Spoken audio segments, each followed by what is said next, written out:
Itong lugar na to kasi dapat madamo na to eh.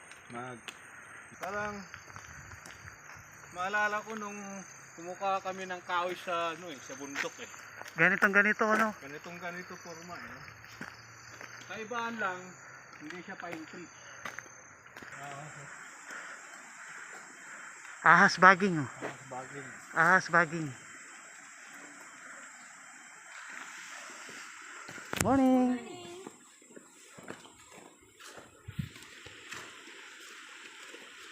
Good morning.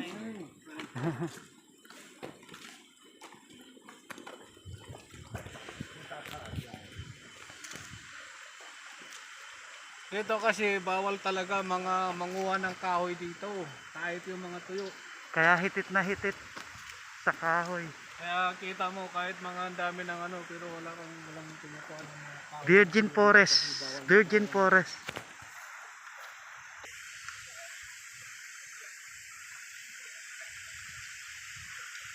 Malay mo yung katapat sa iyo ay maraming teachers pa. Morning. Morning.